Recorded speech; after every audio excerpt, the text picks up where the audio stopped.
itu ciptaan? Kalau manusia iya diciptakan. Pertanyaan 2, apakah Yesus itu manusia? Yesus itu firman Allah, sang firman yang telah menjadi manusia. Saya cuma nanya, Bu. Saya nggak nanya dia mau firman atau apa. Apakah dia manusia atau bukan gitu? Iya, Firman yang telah menjadi manusia. Anda kan tidak bisa juga menjudge saya. Jawab.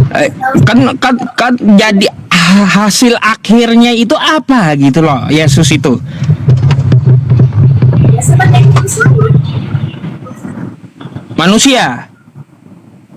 Juru selamat umat manusia. Iya. Yesusnya manusia atau bukan gitu? Yesus itu adalah sang firman yang menjadi manusia. Menjadi manusia berarti manusia. Dia Allah dan dia juga manusia. Ketika dia turun ke bumi, dia menjadi manusia. Iya, berarti dia manusia. Dia adalah firman, sang firman yang menjadi manusia. Iya, yang menjadi manusia berarti manusia. Bukan sang firman. Bukan. Menjadi manusia, saya tegaskan lagi, berarti manusia, bukan katanya. Kayak gimana ibu ini? Aneh gitu ya. Padahal kan saya nanya, cuma nanya apa ya, ringan aja gitu ya. Hasil akhirnya itu dari Yesus itu apa gitu. Pertama, manusia ciptaan. Yang kedua, Yesus ini apakah manusia atau bukan gitu. Ya, dengar ya Pak Ucu. Ya, saya kembalikan ke Anda ya. Yesus itu adalah sang firman yang menjadi manusia. Saya enggak tanya ajaran Kristennya, enggak. Saya enggak tanya ajaran Kristen. Saya nggak mau jawab yang lain. Yang saya tahu Yesus itu adalah sang firman yang menjadi manusia. Iya, itu urusan Kristen. Saya enggak tanya itu. Ustaz ini Itu urusan Kristen, mau dia dituhankan atau kagak gitu. Itu bukan urusan saya. Yang saya tanyakan Yesusnya. Yesus ini manusia ya atau bukan gitu. iya, dia adalah sang firman yang menjadi manusia. Menjadi manusia Itu berarti jawabannya. manusia, betul? Anda harus terima. Nggak boleh Ya. paksakan. Dia menjadi manusia Sang kan? firman menjadi manusia. Iya, dia menjadi Ya. manusia artinya dia manusia, betul?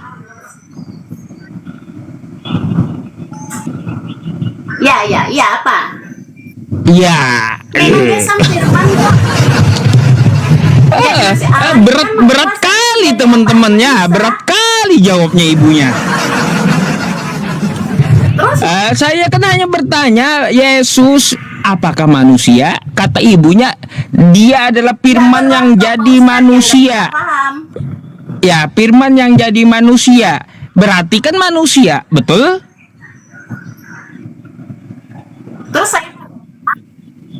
Terus saya menjawab apa? Memang dia sang firman, firman yang telah menjadi manusia, dan dia adalah Iya, juru kalau- selamat umat manusia yang Iya, kalau dia menjadi kita manusia, menjadi kalau selamat. jadi, Makanya dia datang dari Bu. surga sana sebagai juru selamat, gitu loh. Bu, Itu kalaunya iman kami. jadi, Tidak boleh jadi, Anda paksakan kami untuk tidak kalau jadi manusia berarti manusia, juru betul? selamat. Ya, sang firman jadi manusia. Kenapa sih? Iya, jadi manusia berarti manusia, betul? Sang firman menjadi manusia. Ya, manusia. Tahu Dia sang firman yang jadi sang manusia firman, ya. berarti manusia, betul? Iya, tapi dia sang firman. Namanya dia. Ya udah, akui aja dia manusia, kenapa? Memang pada faktanya Yesus memang manusia kok. Aduh. Heran juga, berbelit-belit dari tadi ya teman-teman. Mempersusah diri sendiri gitu loh ibunya. Ya, kalaunya Yesus ini manusia, ya Ibu, ini pertanyaan lanjutannya. Berarti ya, Oke. Yesus yang manusia, Yesus sang firman jadi manusia ini, yang jadi manusia ini, manusia Yesus ini adalah ciptaan, betul? Bukan, dia bukan ciptaan. Oh, Itu salahnya bukan. Pak Ustadz. Tadi kata Ibu manusia ciptaan, Yesus itu manusia.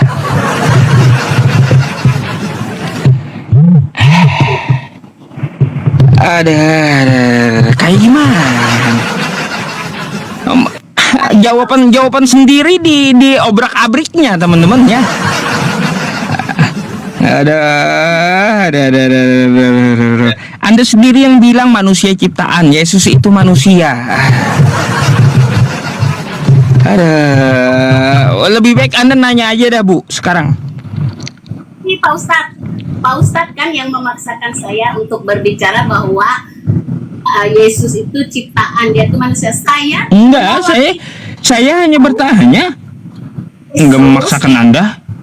Firman, sang firman yang turun ke dunia menjadi manusia untuk menebus dosa. Udah? Dia tidak akan keluar dari itu, karena itu yang saya tahu. Udah, saya nggak ada ngurusin masuk kitab suci Kristen, nggak ada. Enggak, memang enggak. Makanya itu jawaban saya. Oh, ya udah. Ya Anda udah, mau nanya? Apa? Anda mau nanya nggak? Boleh nggak aku tanya nanti Pak Ustadz? Boleh. Oke. Sekarang aku tanya ini ya Pak Ustadz. Di dalam Islam itu kenapa ya boleh kita begitu? Ini berapa hari ini kenapa ya teman-teman? Saya selalu dapat pertanyaan kayak gini melulu ya. Ya. Padahal malam tadi saya baru menjelaskan gitu ya. Padahal malam tadi. Baik, saya jelaskan Bu ya. Ya udah, gini aja. Bentar dulu. Dulu dong. Apa? Kemudian, memang Pak Ustadz kan malam-malam berikutnya kan ini, tapi saya kan baru ini naik. Saya nggak pernah malah nyimak di komalnya Pak Ustadz. Baru kali ini saya masuk. Kalau jawabannya seperti apa? Kan jelas. Karena saya ini kan sebagai perempuan. Halo? Itu kan pasti sakit banget kalau diduakan gitu loh.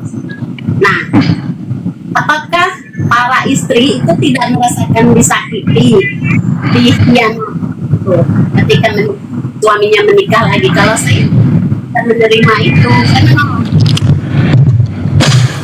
Udah?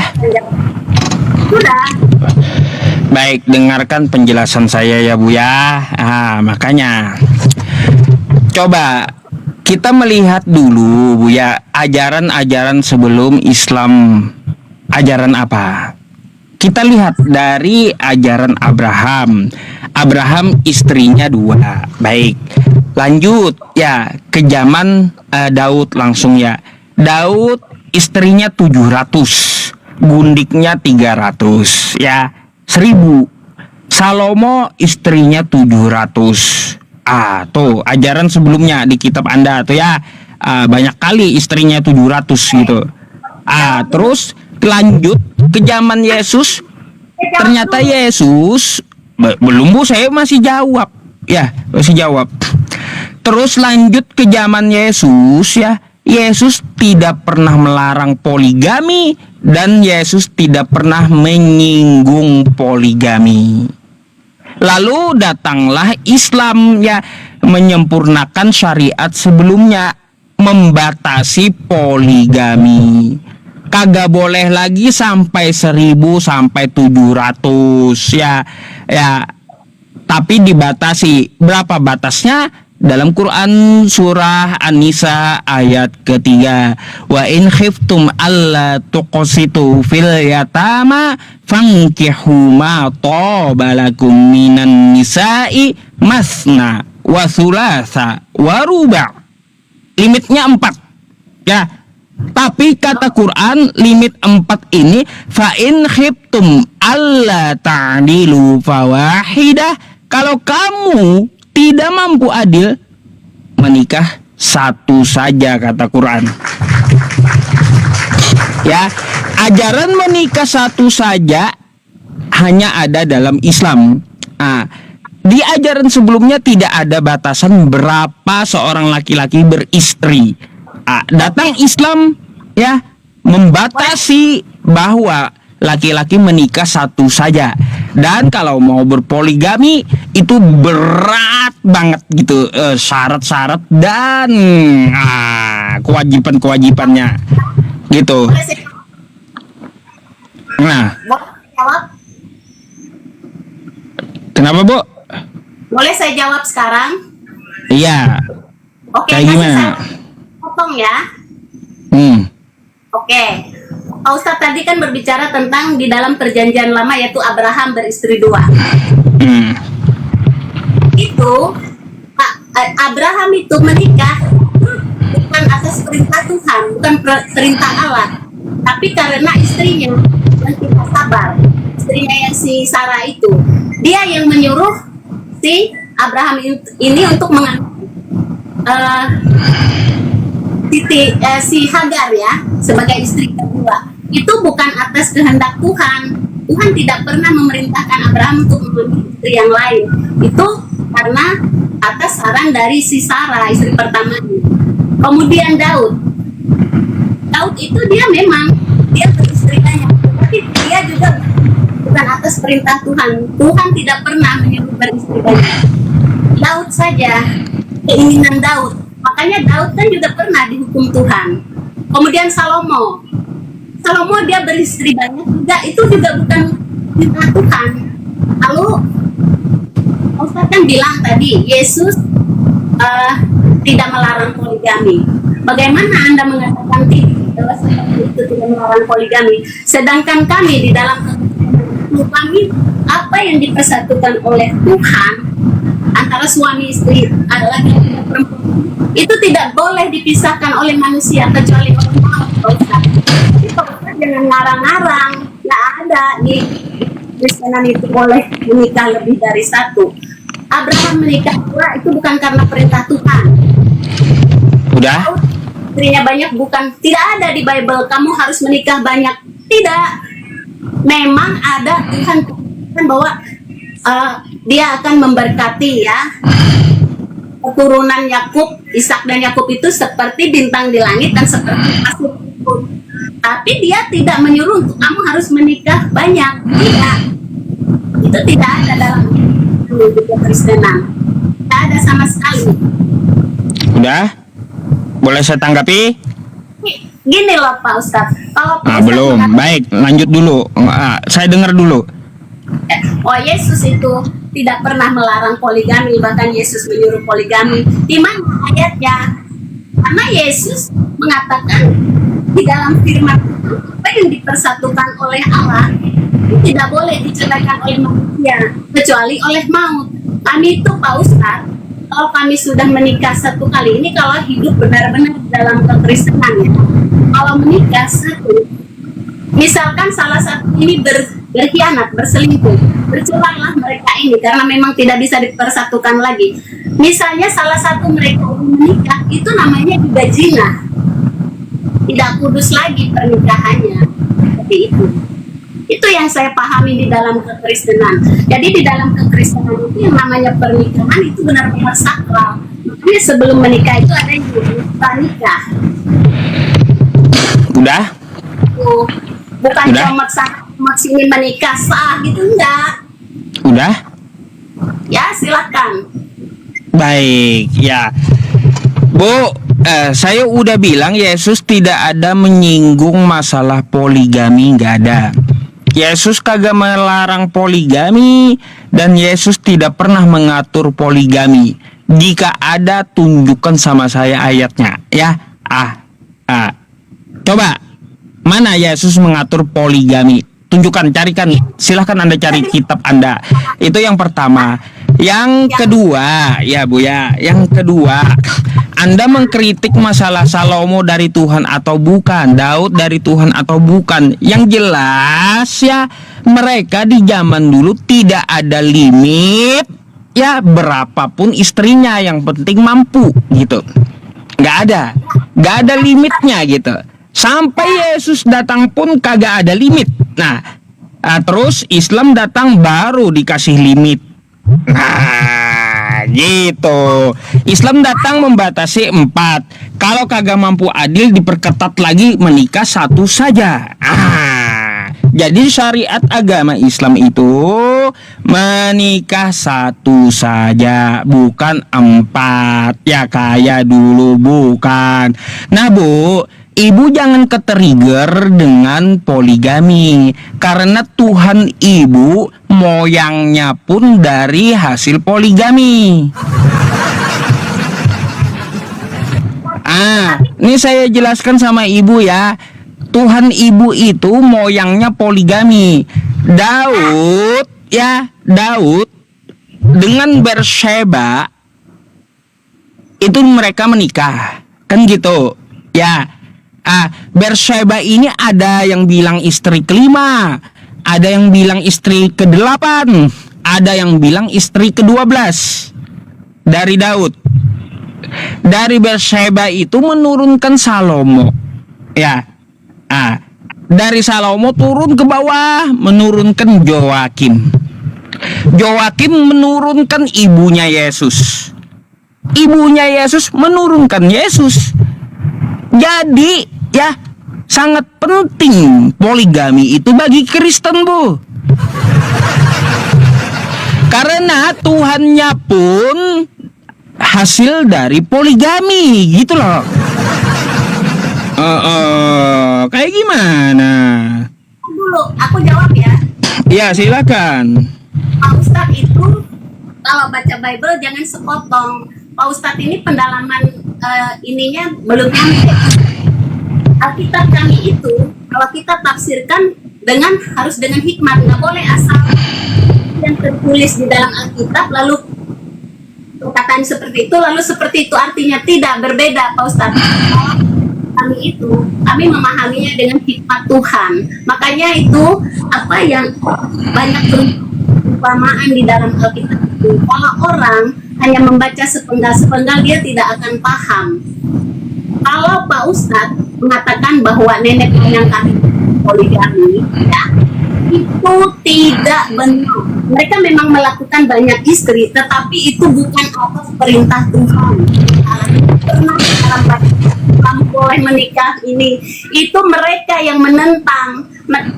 Dengan mereka ini, mereka mau menikah, Tuhan itu melarang mereka. Mereka ini kan melawan.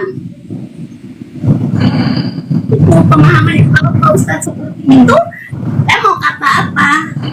Tapi saya katakan bahwa sebenarnya di dalam Bible itu tidak ada perintah untuk beristri banyak, tidak ada. Udah? Ya, datanya mana Bu? Data yang Ibu bicarakan itu di mana gitu? Enggak mau cuma modal nyerocos doang. Saya bacain yang tertulis ya, istri-istri dari Salomo. Apakah Anda mau menentang kitab Anda sendiri gitu? Heran saya jadinya ya teman-teman. Padahal kan yang saya bacakan adalah kitab dari ibunya ya. Tapi malah dikritik ibunya, berarti dia mengkritik kitabnya gitu kan? Apa yang tertulis di dalam Bible. Tetapi saya katakan bahwa tidak ada perintah Tuhan untuk menyuruh si ini menikah, Abraham ini menikah. Bahkan Allah itu berjanji kepada bahwa dia akan memberikan anak perjanjian, yaitu Ishak. Di mana, di ayat mana, yang anda kasih tahu ke saya tuh. Tetapi si Sarah, dengar dulu aku cerita biar Pak Ustadz pintar. Saya bukan dengar cerita, saya minta data. Kalau anda ngomong harus ada data dong ya. Di ayat mana kan kayak gitu.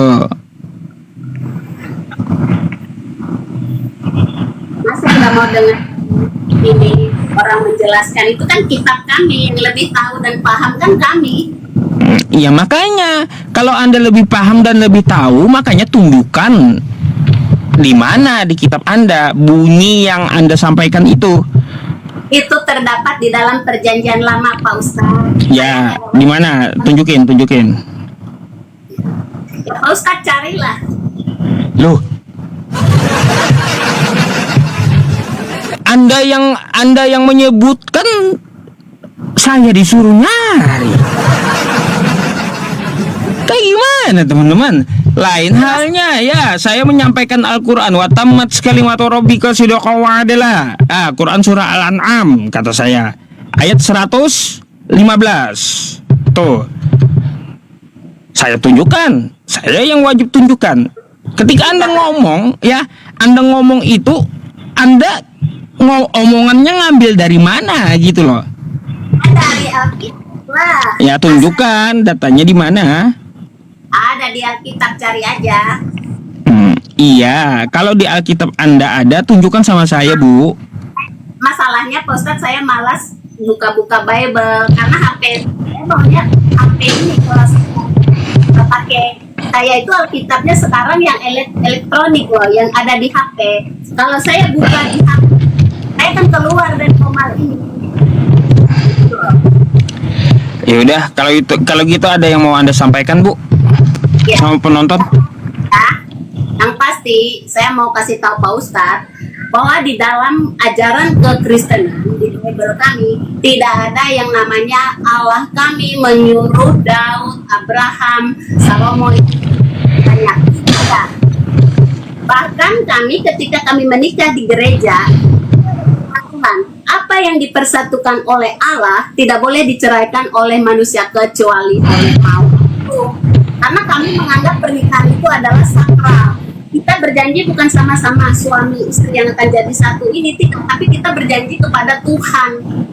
Karena Tuhanlah yang memberikan kita kasih karunia, berkat dalam kehidupan kita. Dan kita ketika kita menikah itu, kita harus memiliki kasih. Karena kasih itu sebagai fondasi. Itu kita menjalani kehidupan rumah tangga ini. Sehingga kalau fondasinya kuat di dalam Yesus, itu bagaimanapun keadaan di luar sana kita tidak akan terpisahkan kecuali oleh maut. Itu kalau benar-benar anak Tuhan. Udah, itu aja.